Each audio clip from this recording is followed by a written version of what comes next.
Welcome back to the Legislative Lounge. My name is my name is Nathan Bigelow. I'm your host here, and my co-host Mike Bales. How you doing today, Mike? I'm freezing. It's cold here in Arizona. I don't like it one bit. I mean, it's a little cold here in Houston too. And it's only because of the wind, though. I mean, it's pretty windy here. We're in a red flag, which I don't know if you know what that means, but it just means it's high tide because of the wind. But But yeah, I mean, so this whole week there's been some movement this weekend. Honestly, I've got a little tirade to go over because the Democrats are just annoying the living tar out of me, honestly. I mean, for the last month and a half, all we've been hearing about is, inflation's up and egg prices are up, gas prices isn't doing anything, the stock market's crashing, what are we going to do? The world is ending, even though we're 50 days or so into the presidency, right? And yet today, over this last week, the release for the index in regards to the inflation has been released, showing an official for February of 2.8, which is down from 3%. You have egg prices that are down under $5 now as a national average, which is much more or less than what it was when Donald Trump took office. When you take a look at the national averages for gas prices, it's down 20 cents over when Trump took office and is almost 50 cents from last year this time. And all you're hearing from them now is the fact that, this is fake, these aren't real numbers, but yet all the time, over the last month, we have just continuously heard them complain about what Donald Trump's doing and that he's not doing anything or that he's harming the economy. And now we're seeing actual numbers from economists all across the nation saying, hey, we expect inflation by next month to be less than 2%. Egg prices are already, drastically dropping on a nationwide basis, and the gas prices are much less than what they are last year, with the trade wars essentially going in our favor, right? It was this entire time they've been complaining about these trade wars and these tariffs and talking about how, it's affecting our economy. Trump is tanking our stocks because of it, but yet you have both Canada and Mexico coming to heel and doing exactly everything that was asked of them to begin with. And yet, through all of social media, through the news, and all that, you're hearing these Democrats now just not making any sense about it. They're just complaining about, these aren't effects from Donald Trump. And I've even had some of them say, now we're starting to see the implementation of the Biden administration. I'm like, how is this making any sense? It doesn't. It doesn't one bit. I mean, egg prices nationally are down $1.50, I believe. Yep.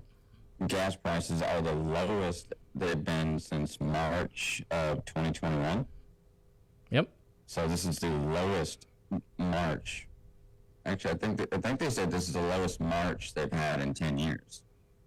Yeah, I mean, when it comes to pricings of gas and things of that nature, I mean, AAA is usually the one that a lot of people look to the most in regards to them tracking. Right now, they had a great chart that was produced just the other day, and I put that on social media, explaining to people, look, you guys are complaining about gas prices not doing anything.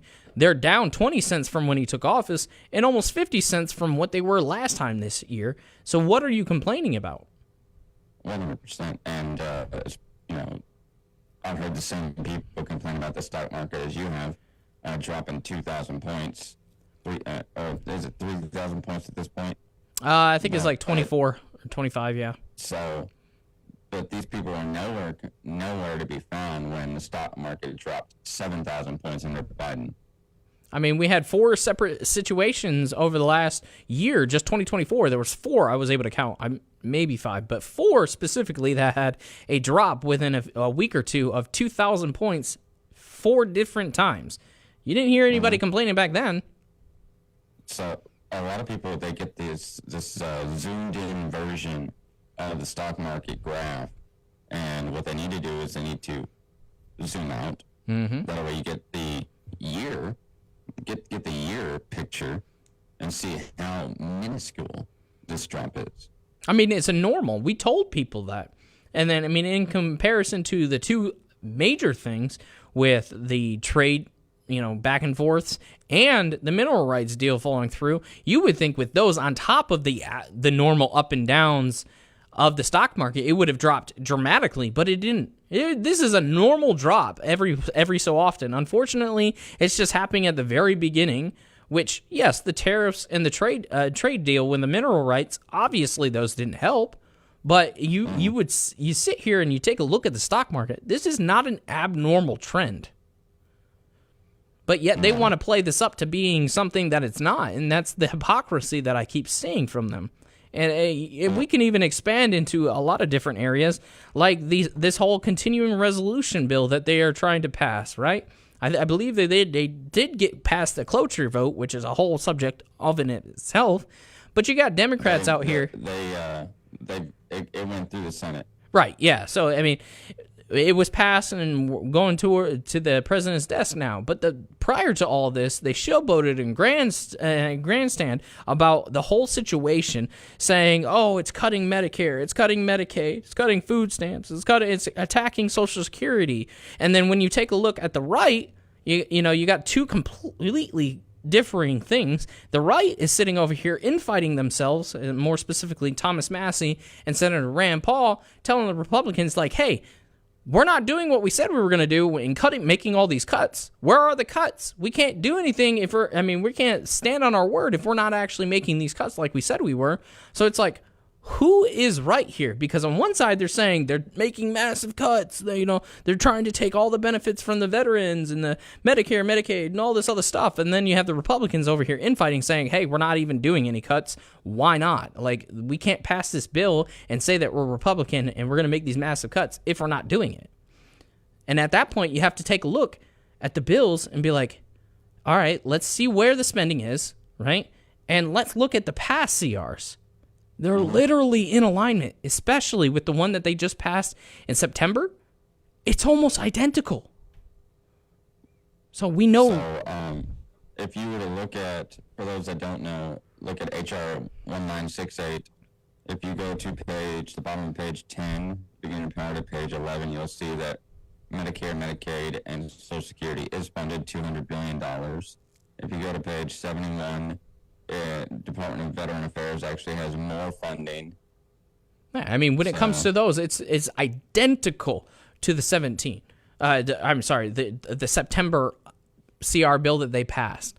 It's almost like, yeah, there's some cuts in areas, in other areas, and Thomas Massie and Rand Paul are saying, there's not enough cuts, which I agree with.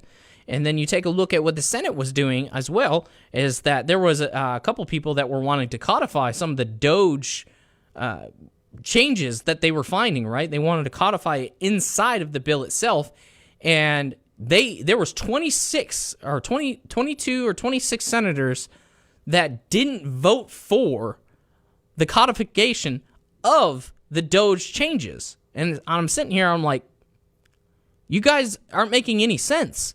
You sit here and you say you want to kick the can down the road, which you've been doing for I don't know how long. I mean, you've been in control of the House for the last 2 years.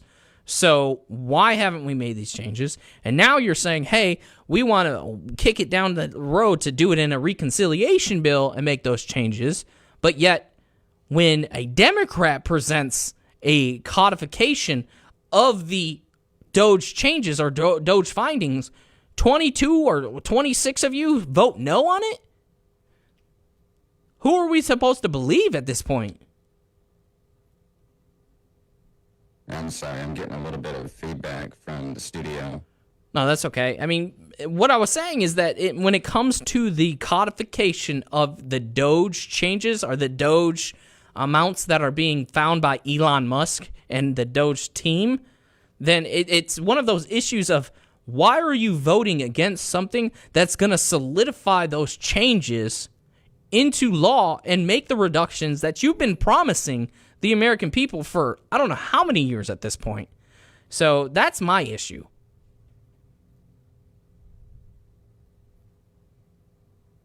I think we're still having some technical difficulties. Yeah, I'm sorry. I think I can hear our tech person speaking to somebody.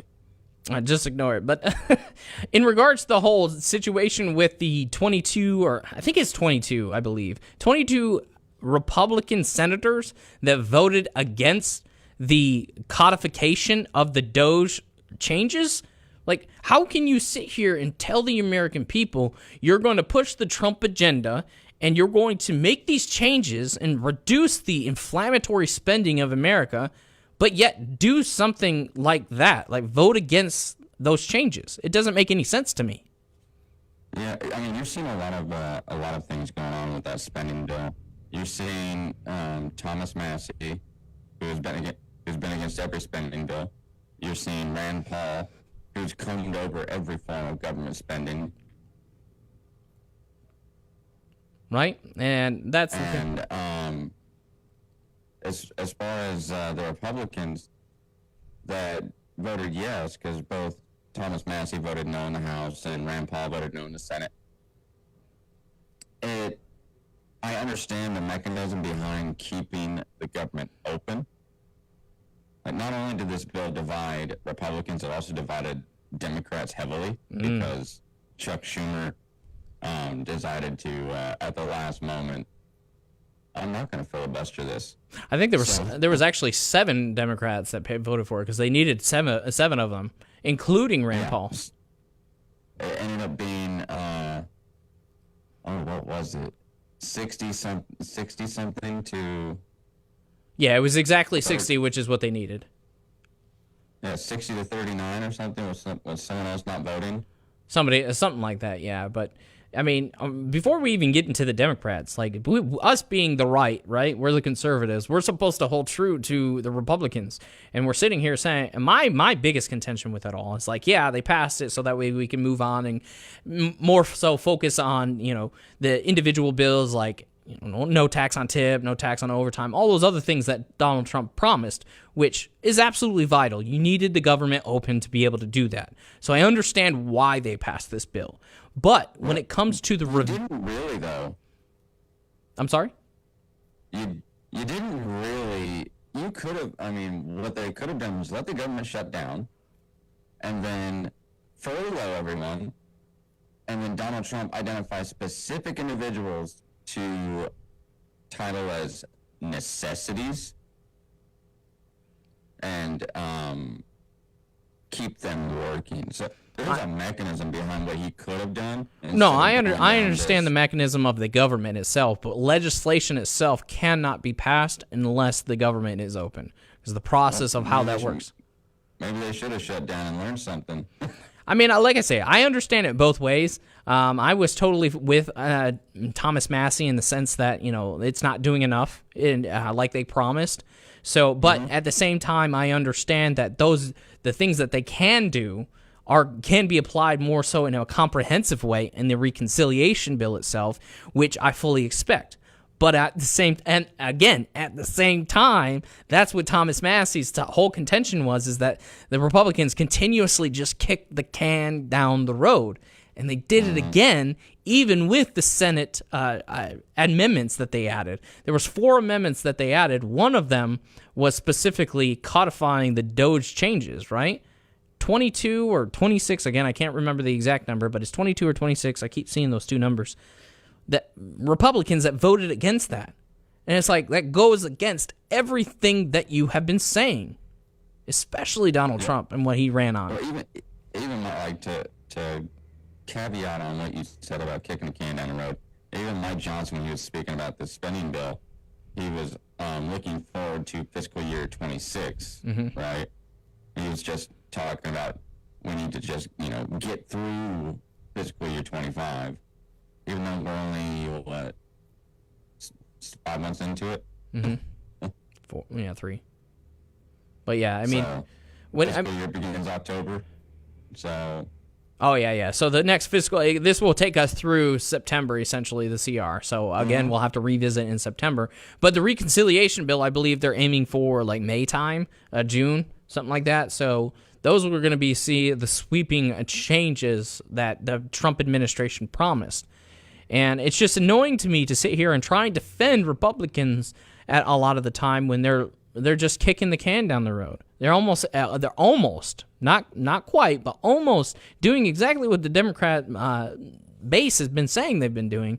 And it's kind of like, okay, look, y'all got one last chance, for me at least, until I start really putting my foot down your guys' throat, because in all reality, you had a chance to make radical changes in this Senate bill right now, but yet 22 of you decided not to. That's not okay with me. I think they've just gotten so used to doing these continuing resolutions over the past 24 years that I don't think they remember how to do the budget.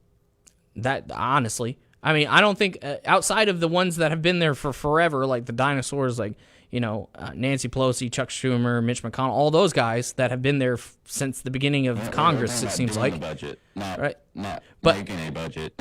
The majority of Congress have never seen a balanced budget. That's the problem. They've never worked on a budget balance to where it actually creates a surplus. Because, like I said, the last time that we had a balanced budget and a surplus in our spending was 2001. I think the statistic is less than 12% of Congress has been there longer than that. So nearly 90% of Congress has never worked on a balanced budget. So that's concerning to me. Yeah, I think in 2001, our national debt was like 5.6 trillion. Yeah, it's something where it was like that. Yep, it was just over 5. Now we're almost at 40. It's absolutely insane, and we continue like the Republicans. And this is not a Republican bash, but I'm conservative, and I'll call out my own. I know the left never does, but I will. Because I'm so tired of the hum-ho, just go with the flow type situation. And that's what it seems like they're doing, especially with not codifying parts of the Doge spending. And it's like, why didn't you do that when you had the opportunity? Like, I understand that you guys need to pass this bill and get it through so that we can work on the other stuff. But, like, you have an opportunity now to make a real change on what you guys ran on and what you promised for. But yet you chose not to. So I think right now what's making me feel better, personally, going off my feelings like a Democrat here, we keep the government funded, we keep it open, that way Donald Trump and Elon Musk can continue to do what they're doing. I mean, right. Half the federal Department of Education is employed now. Mm-hmm. So Linda McMahon cut half the individuals. I think we're at like $115 billion saved, essentially, according to Doge. According to their website, and that's if we implement legislation to do it. Like, I understand there's cuts to USAID and things like that, but that doesn't account to the $115 billion or whatever they're claiming, because obviously most of that needs to be legislated. But I guess I'm going to digress on that, the whole Republican side of things, because it is kind of interesting how both sides are infighting over this whole thing. So, like we said, there was about 7 or so Democrats that finally faltered and voted to pass the cloture vote and push the bill to the president, right? And in doing so, the Senate minority leader Chuck Schumer was the spearhead of those 6 to 8 people specifically that voted for it, and that caused a huge uproar in the Democratic Party, to the point where now the Democrats are literally calling for each other's head, and you see AOC, Hakeem Jeffries, and other people advocating for Chuck Schumer to be primaried. And they're calling upon people like AOC to actually take his seat. Yeah, it's all over X right now. They're posting pictures of Chuck Schumer with Trump and saying how horrible Chuck Schumer is and how weak Chuck Schumer is. And they're like showing Chuck Schumer side by side with AOC. They're like, which one would you vote for? Oh, I know. I'm just like, oh goodness, please, please, no. That's a choice, man. Chuck Schumer versus AOC, like, oh Lord, have mercy. But I mean, I find it nice to see a change in the Democratic Party, to see this infighting, honestly, because even though they're fighting over something really dumb, in my opinion, it's the fact that they're always unified. Like, that's the one thing that they promote the most. Oh, we're a unified front, as Chuck Schumer even said just 4 days ago, prior to him faltering and going against the grain. But they're always fighting like, oh, we're a unified party behind Hakeem Jeffries, behind Chuck Schumer, and we all stand on the same principle. But now, because of this, it's like they're going at each other's heads. And I love it because, honestly, this is it's the reality that a lot of the Democrats, and I'm not talking about people in Congress when I say Democrats at this point, I'm talking about just the American populations that are Democrats, because they just believe whatever the Democrats say, regardless of whether or not it's true. And that's the thing about it. And now there's something like this, which is what got the Republicans to really start looking at it, is the fact that they're sitting here saying, trust the experts, trust the professionals, all this other stuff. And when we show them this information now, like with the egg prices, with the inflation, all that, they're like, oh, that's not true. That's not true because, Chuck Schumer and AOC and all these other people said this. And it's like, but they're the ones that told you to look at the experts. The experts are saying what you don't like now is that Donald Trump's plan is working, and it's going to take time like we told you to. It's not going to take 2 months to get this stuff down. I said by summertime, you'll see some significant drops in pricing, hopefully. Or the end of summer, you'll see some you'll start to see some real change towards May into June area. But by the end of summer, you'll see those changes that we've been talking about, because we keep telling you over and over again on the Legislative Lounge, it takes time for federal changes or federal policy to make a change in your local Walmart, for God's sakes.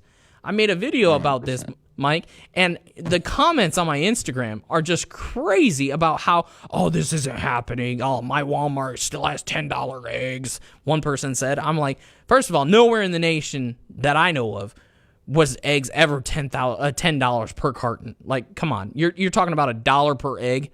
Stop it. The highest it was around $9 or so. And right now we're sitting at the national average. I just checked this morning. It was like $4.20 something, I believe, which is down almost $2 from what it was when Donald Trump took office. It's like, you guys can't have it both ways. You're either going to blame him for the increase in eggs, which he had nothing to do with, or you're going to give him the praise now that it's coming down. Like, you can't do both. Well, it's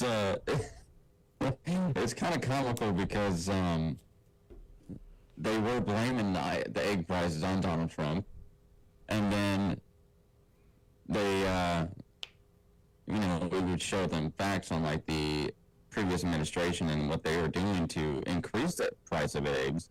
Oh, that didn't happen, and now we're showing them that the price of eggs has dropped. Oh, it's because of Biden's economy. Wait a second.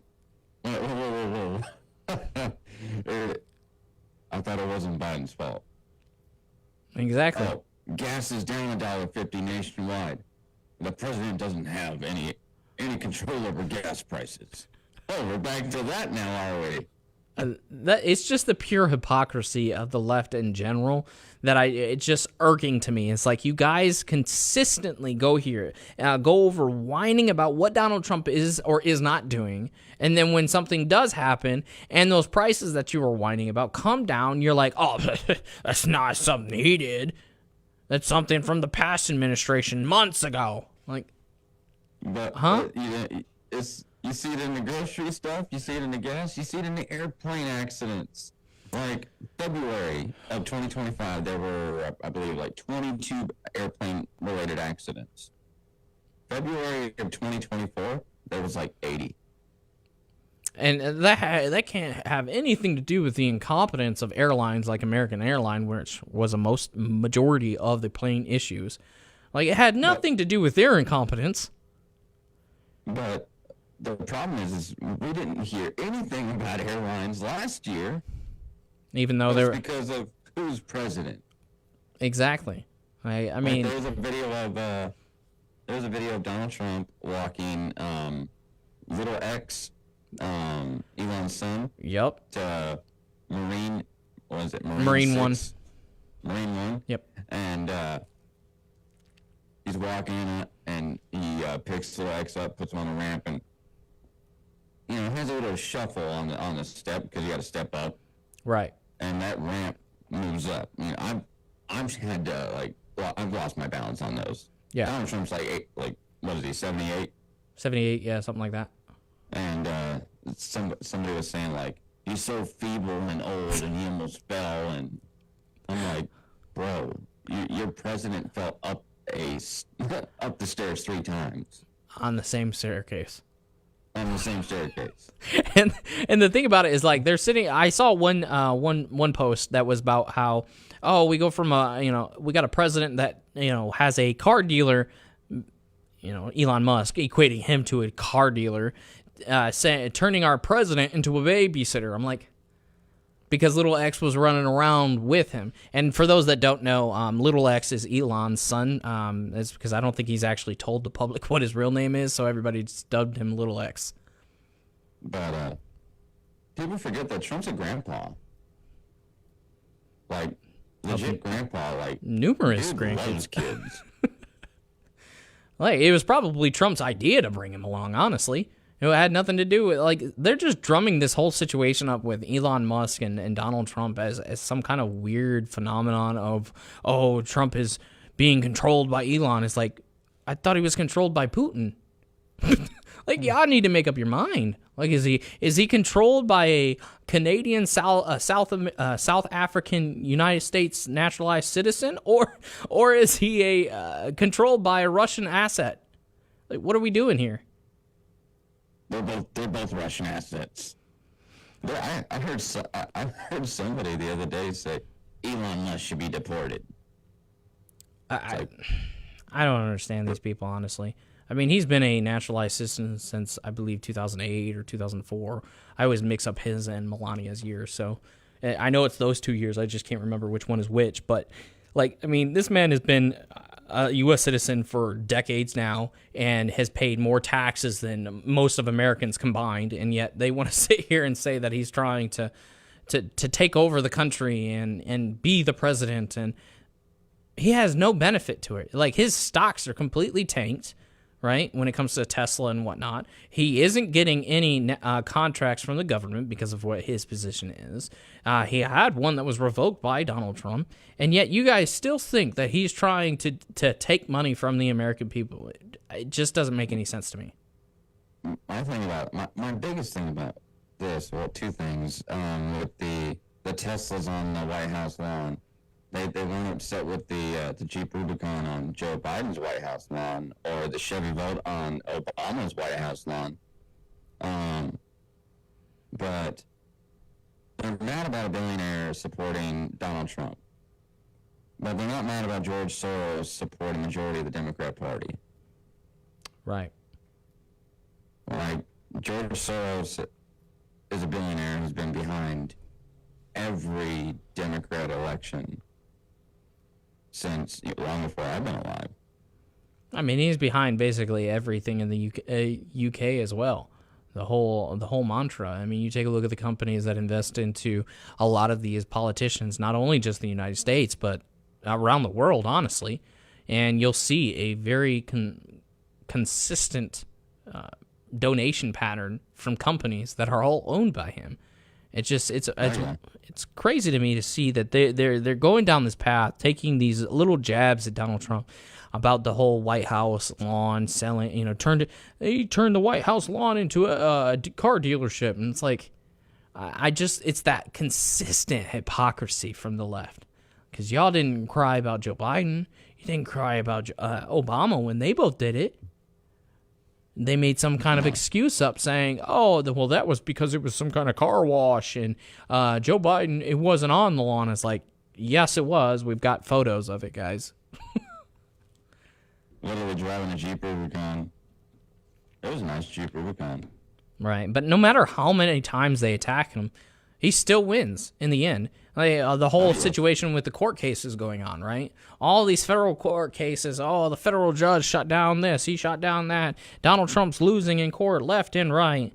But in reality, you see all these cases, more specifically the case where he wanted to eliminate DEI hiring in parts of the government, that was just overturned. A lower court's judgment against Donald Trump was just overturned by the federal appeals court. So he's able to proceed with the limiting of DEI hiring. It's like, y'all do realize the president has the actual power given to him in certain situations to make these changes throughout the executive branch. Like, he is the leader of the executive branch. I don't know if we all just failed civics or not, but 100%. There was also a ruling by a lower court requiring Donald Trump to reactivate some credit cards as well.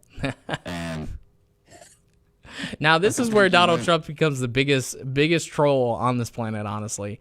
This was genius, because he was like, okay, I'll reactivate them, but I'll set their limit at $1. And for those that don't know what we're talking about, so federal employees get a credit card in order for them to pay for expenses for travel and food while they're traveling on business. But the problem is we were able to find that they were using it for personal things and personal shopping and all this other stuff. So Donald Trump's like, yeah, we're done with that, and got rid of them. Well, the lower court's like, oh, you can't do that.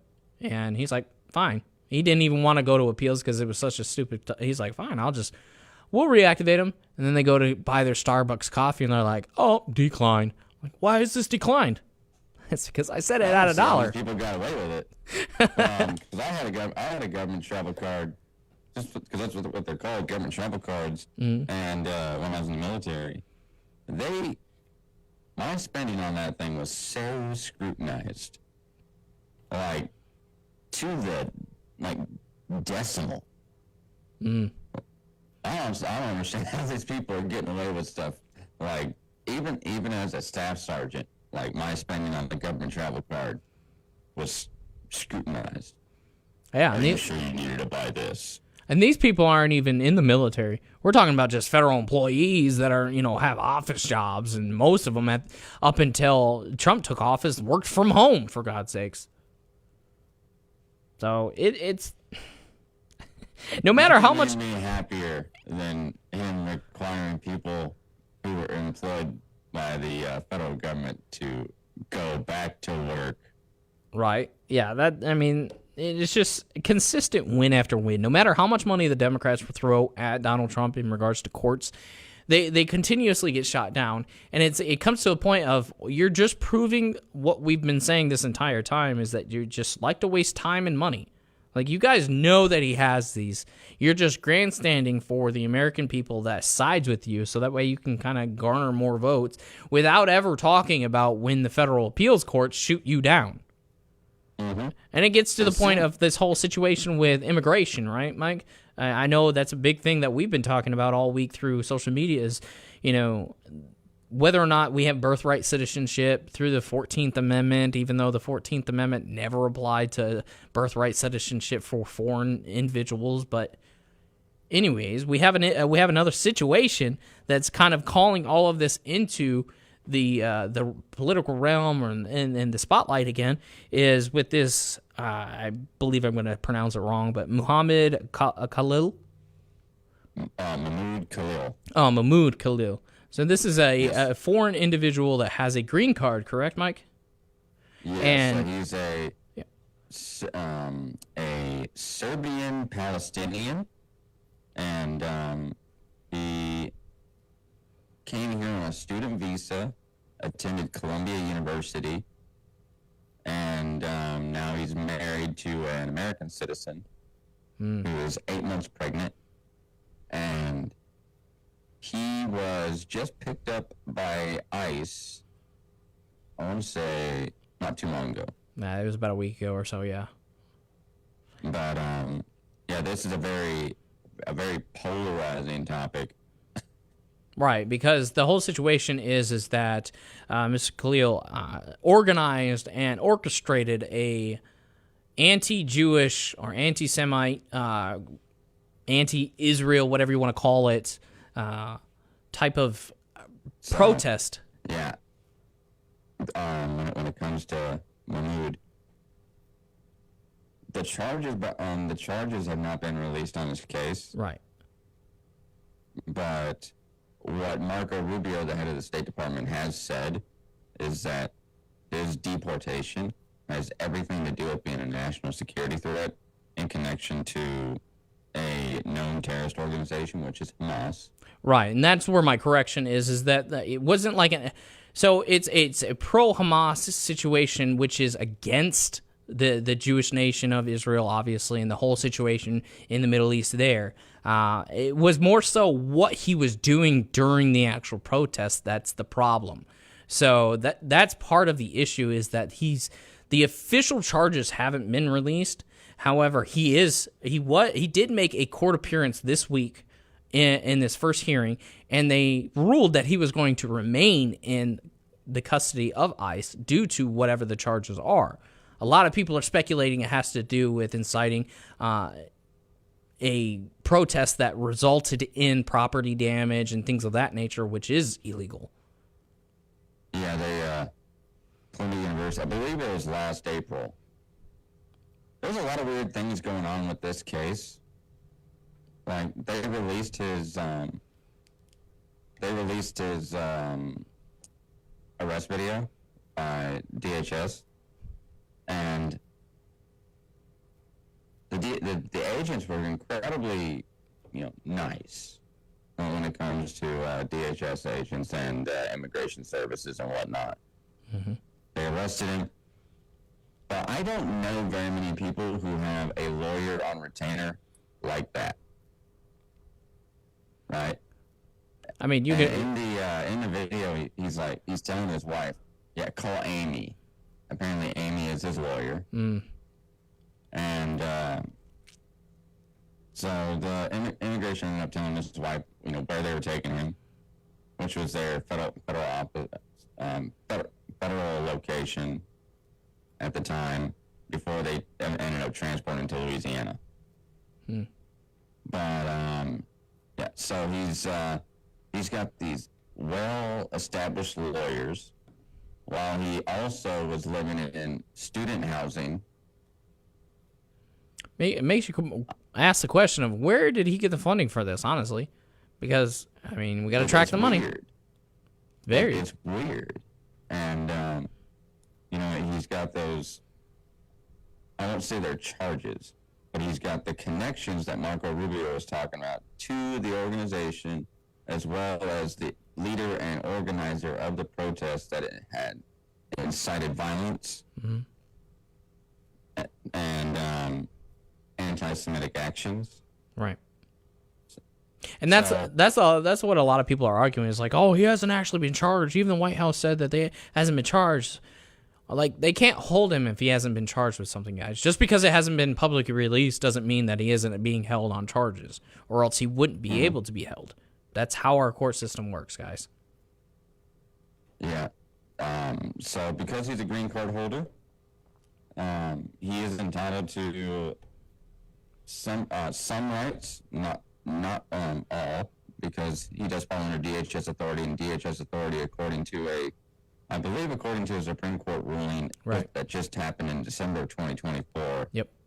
That falls under full authority of DHS, and the judiciary process has no bearing on it, has no judicial purview on it. Why it's going to court is merely based on a ruling that I read, could be seen as an overstep. But I can also see the benefit of having these charges actually brought out to the public, saying, this is what he did, this is why we're deporting him. Right. Yeah, and in that case, so basically what they were saying in that Supreme Court case in December is that because of the stipulations of a green card and what it requires, the DHS has full authority to either revoke or grant them. So on the basis of what they claim, there's no legal precedent in regards to whether or not there needs to be specific steps taken similar to that of an American towards it, because they're here on privilege. They're not a U.S. citizen, so they're not granted the exact same rights as we are. Until they're naturalized, they don't have those options. So they're at the behest of the DHS, and so at that point, the DHS has the right in order to revoke his green card if they deem that he is a threat to society. And based off of what they were saying, now this is just speculation at this point, right? Because the actual charges have not been released. is that it was based off inciting violence and property damage when he organized that protest. Mm-hmm. Yeah, I mean, you can look at a green card as like a probationary period. Right, absolutely, and that's exactly what it is, honestly. And I've got plenty of friends here in the Houston area that are green card holders, and there are specific things that they have to abide by. So, but taking a look at more of a broader, getting out of the Middle East, I should say, one of the biggest things that we'll also on top of that is the whole Russia-Ukraine thing. And people are sitting here going back and forth. Even the news has been quite irritating over this whole situation because they're making it seem as if the Putin had completely just denied the ceasefire and that he's not even at the table talking. And it's just, honestly, it's not true. And I'm not here to defend Putin. Don't get me wrong. I know it kind of sounds like it, but I mean, they're making it out to seem like the Ukrainian and Zelensky himself are the ones that are advocating for peace, even though they conveniently forget the fact that it was the first 3 times that they talked about a ceasefire, Zelensky was the one that actually denied it. But now here we are with Putin saying, hey, we want long-term peace. We don't want a ceasefire. We want the war to be over, but we've got stipulations because of, this, that, or that. I don't know the ins and outs of specifics on it, whether or not it's valid reasoning that he wants these particular items, but it's the fact that he's at the table saying, hey, y'all want peace. I want peace. I don't want a ceasefire. I don't want to just do 30 days. I want this thing to be over with. So here's my outline of what we need to do, and let's negotiate. But they don't want to. It seems like that's not being reciprocated by Ukraine. And because of that, it's caused a lot of tension over the last week between the two, and this whole thing possibly falling through until actually today. It was last night, because Putin saw that they weren't doing that, he's like, all right, we'll take a look at the 30-day extension, but I've got stipulations on it. So as of just a couple hours ago, it's being reported that, as Zelensky says, there is now a good chance to end the war with Russia within just the first 2 months of Trump's administration. I mean, this is being reported now. So if we're able to see them come to the table and talk through these things, and this would be best for everybody, honestly. Yeah, the last thing, as far as the ceasefire goes, last thing I saw was Putin had agreed to a ceasefire with some conditions. All right. So hopefully we can see that, because the tensions from the UK and basically Europe as a whole, and what they were trying to do, it was really teetering on a whole different pathway. That's part of the... It'd be nice to get it. It'd be nice for this part to be over. Absolutely. Like, between this conflict and the Israel conflict, it's creating a lot of tension with our, European partners. Right. And we're seeing them, especially with the route that Donald Trump is going, we're seeing a lot of our European partners kind of flip the script on us. Right. Or flip the script on Donald Trump, but side with Democrats. Right. And I mean, it's even getting into the trade. It's quite interesting. It's quite interesting when you look at it, because we were talking about in the beginning of this the budget bill, the continuing resolution bill, all about money, and now you have the European, the EU and NATO. They're all about our money too. Right. Not like I said, it's getting into the trade situation now, even with the UK, and them starting to try and puff their chest out with different tariffs and whatnot. It's like, y'all don't want to go down this road. I mean, you sit here and you see what Canada's attempting to do, but in all reality, they're going to falter because, like I said on our show before, we control 76.8% of their entire export-import economy. It's quite similar to that of a lot of countries over in Europe as well. Maybe not to that extreme, but we definitely control half of all of Europe's import-export as a whole. So it's like, if you guys want to play this game, you are going to lose. It's like the whole thing with Russia versus Ukraine. If we just let that played out, I mean, Russia wins 10 times out of 10. It's not even a question. That's why Donald Trump said what he said to Zelensky. It's like, you're not going to win this war, dude, without us, especially. And we're not going to fight it. So you need to make peace and get this over with. It's going to come to the same situation when it comes to tariffs with not only Canada and Mexico, but all of the UK. It's like the reason why you guys are able to do what you do in regards to free subsidies for childcare and healthcare and all this other stuff is because we fund your militaries. When you look at the defense budget for America, right, a lot of people are like, oh, it's almost $1 trillion. It's like, if you only knew that we literally fund almost all of Europe's military, you would understand why. And people are like, well, why are we doing that? It's like, because we control them. They do what we say. 100%. And it's a weird time we live in. We have retaliatory tariffs going on. We have Canada, let's jack up their electricity prices. Mm-hmm. Oh, never mind. We're gonna back off that. Well, that was because Donald Trump hit them and was like, oh, okay. You guys want to have a measuring contest? I promise I'll win this one. And he said, you say 25% on what? Okay, we're going to put 50% on your steel and aluminum. Less than 24 hours later, Canada's like, oh, never mind. I'm going to take this 25% off the electricity. It's like, no duh, because it affects less than 1% of our economy when it comes to electricity. It only affects 1% of our population.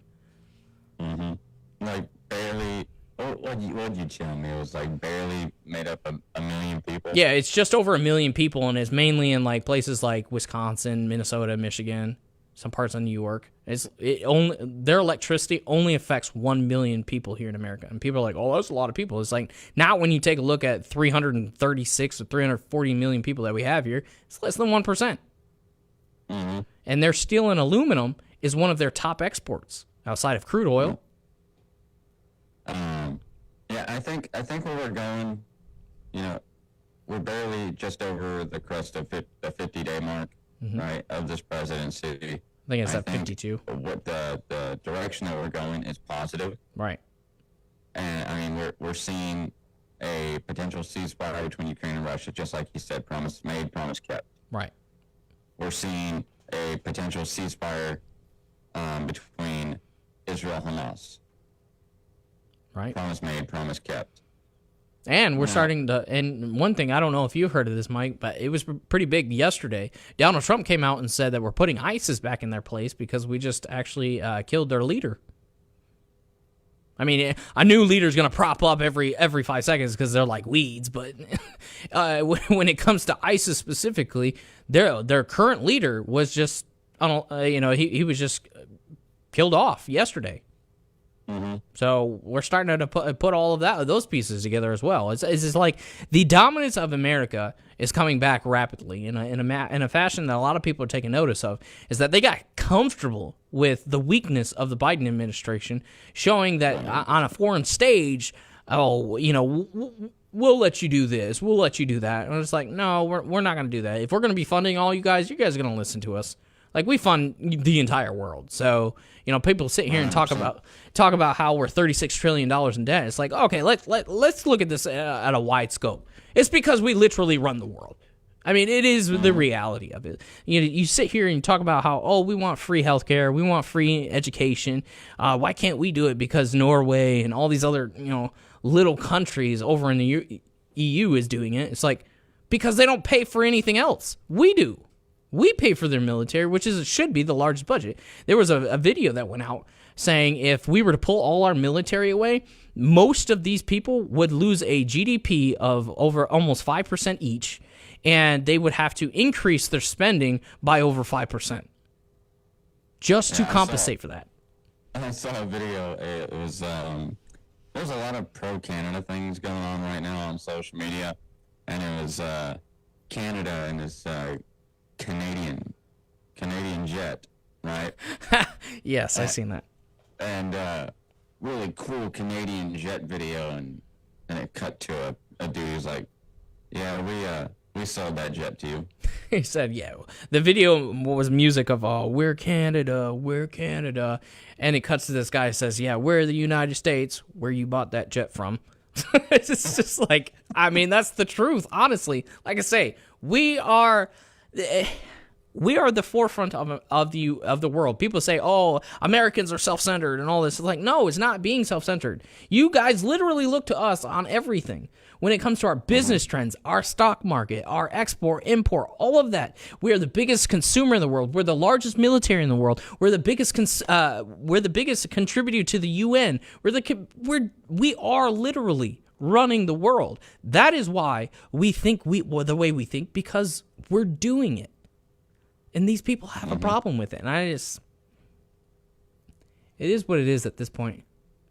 Yeah, but I'm really looking forward to the next. I'm looking forward to this summer.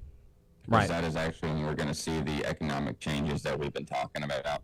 And I can't wait to see what else they uncover. I mean, they've already uncovered billions of dollars of grants that were awarded to 11-year-olds, 10-year-olds, 9-year-olds, and 8-year-olds.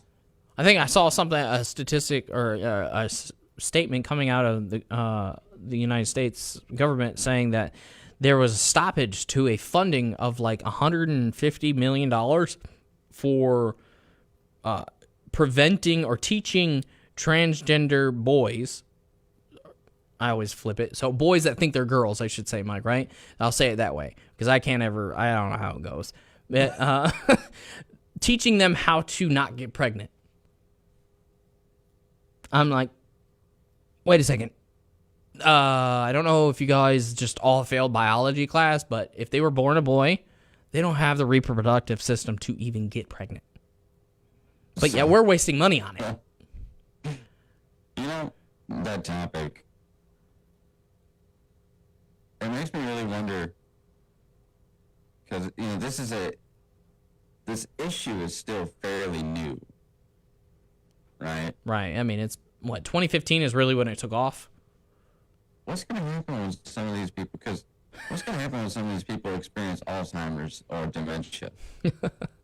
I've seen a couple videos of making people making fun of that situation, but honestly, it's not a make fun situation because Alzheimer's and dementia are two things that are rapidly increasing in America, and it's like you really gotta ask that question. If somebody is transgender, right, and they do get older and start to develop this thing, is like, do they just go back to default settings or what? I work with. I do work with transgender individuals because I work at a hospital, and I have to deal with people, you know, elderly with Alzheimer's and elderly with dementia, senility. Mm-hmm. And some of these people, like I had a conversation with a lady for 30 minutes. She thought I was her next door neighbor who was a fireman. And there's some situation where you just gotta come play along. That way you don't create any type of disruption or any type of panic. But I can't imagine, you know, going down the route of changing your body so much and mutilating yourself, essentially. Right. And then being 83 years old, dementia-ridden, and looking at yourself in the mirror and be like, well, where did all my parts go? It gets to the point where, I mean, you have to ask yourself, this whole situation, I mean, you got kids peeing and going to the bathroom, I should say, in a litter box. I mean, it's gotten to the point where, like, sure, I can understand the mental illness around, you know, thinking that you might be the other gender. Like, it don't make no sense to me, but, like, it is what it is nowadays, right? It's something that's been around. But now it's transformed into parents allowing their kids to believe they're cats. It's like, this is absolute nonsense. It's getting quite ridiculous. So what's interesting is actually majority of the trans youth are biological females, and it has to do with anxiety, and they are typically at the beginning stages of puberty, right? And they get anxious, and then they start getting spoon-fed all this, you know, media about this issue, when the best thing they could do is just go through puberty. And I mean, and honestly, you could take a look into another area as well, on top of not only, you know, the hormones of puberty and all of that situation, and the anxiety of middle and high school, and whether or not you look good, and all the stuff that teenagers deal with. But then you also have the food. Like, what chemicals are being put into them that's making this exacerbated? Like, when I was a kid, I'm not old. I'm 31 years old, so like it wasn't too long ago. And I got a quick question. Is the food worse now than it was when you and I were in school eating the square pizzas and that, I've thought about that though as well too, Mike. But I mean, when you take a look at the trends of what they're using and the amounts that they're using in these foods, it's absolutely gotten worse. Like, don't get me wrong, the food when we were kids, which again wasn't too long ago. I was just in high school, 11 years ago. I mean, that seems like a long time to a lot of younger generation, but I mean, most of the people listening will understand that was just like yesterday. I'm pretty sure I heard somebody call you old on TikTok. I've said this before a million times. It depends on who I'm talking to. If I'm talking to a Gen Zer, they called me old. But if I'm talking to somebody in their 40s, they're like, "Oh, you're just a young dumb kid." It's like, I guess being in your early 30s is just that gray area of being old versus. Welcome to your 30s. Like, what was it? When did 30s get old, man? Like, but. I digress. I mean, when it comes to the food, though, it is something that has been progressively getting worse and worse over the years, and we're starting to see RFK make some huge changes. I mean, what is it? On Tuesday, he told the large breakfast food companies like Kellogg and all these other companies, like, hey, no more food dye. You're done. So that in and of itself, I know a lot of parents that are very health conscious understand that food dyes absolutely, and there's studies to prove it, absolutely affect children's behavior. So that'll be great to see. I really wish he revives his dad's physical education program. Well, tell us a little bit about that. I'll have to send you the video. Okay. But his dad's PE program that he was putting in high school. These young high school boys were ripped. Oh, I mean, obviously they had the junk food as well to help. Yeah, I mean, you go with the nutrition of the 60s, which it wasn't the greatest, but These kids were actually held to a standard, and they were able to perform. A variety of push-ups, pull-ups, squats, running. Yeah, most kids nowadays don't even like to run. They'll be like, I'm running on my iPad. I'm like, what? Yeah, I'm gonna work out using the VR. Right? That's about the most that this generation gets. I mean, I've seen your kid play on the VR before, and he's moving. Don't get me wrong. But that's about as much movement as most kids see nowadays. That's why I'm adamant about putting kids into sports, making sure that they're paying attention to what they eat. Because I used to be a really big guy myself. Now I'm able to run 2 miles without, a problem. I've been able to do that here recently. So, pushing ourselves to be healthier is a huge thing to me. And my wife, who is a nutritionist in of herself. But seeing what RFK and the health administration, what they're going to be doing, it's phenomenal for us. And a lot of people were hating on him for the longest time because of his whole stance on vaccines, which is another topic that we could talk about later date. But he's actually going to be doing some studies into heavy metal toxicity and things of that nature within vaccines, which is absolutely an issue. Like, if you take a look at the 2 miles. But I'd have to sit down for a while afterwards. See, I got you there, Mike. I don't have to sit down anymore. Like the first time I did it, I was about dead. But just wait till I get my surgery. I'll be able to run. Always the excuse. No, I'm just messing. But it'll be interesting to see how everything progresses into the summer, especially with the USMCA ending on April 2nd. So we're going to definitely be diving into that a little bit further in the next episode, more than likely, because it's coming up in the next 2 weeks from next Saturday. Mm-hmm. So that'll be an interesting area to really dive into and see what's going to be happening from that point, whether or not a new deal is going to be struck and what the parameters are going to be of that deal. So definitely tune in with us on that. Also, if you guys do tune in with us on Mondays, we're not actually going to have a show this week because I'll be traveling for work. But definitely reach out to us if you guys have any questions. We're always open on our Instagrams and social medias, and even on our Legislative Lounge page here on Radio DaBang as well. Reach out to us if there's a specific topic that you guys want us to talk about. We always dive into the legislation. We've both read the continuing resolution. We've also looked at the reconciliation bill that they're looking into constructing here. So if you have something that you want to look at, please drop us a follow and put it in the comments. Let us know. But we'll definitely see you guys next Saturday at noon. And Mike, go ahead and take us home. Yeah. We love opinions and conversation with anybody of any demographic, whether you're Republican, Democrat, or Independent. So please reach out. But yeah, thank you for tuning into the America's Greatest Podcast. Be sure to follow us and Radio DaBang on Facebook, and follow the Legislative Lounge on TikTok, Instagram, Facebook, YouTube, Patreon, and Twitch. And we'll see you next time. God bless.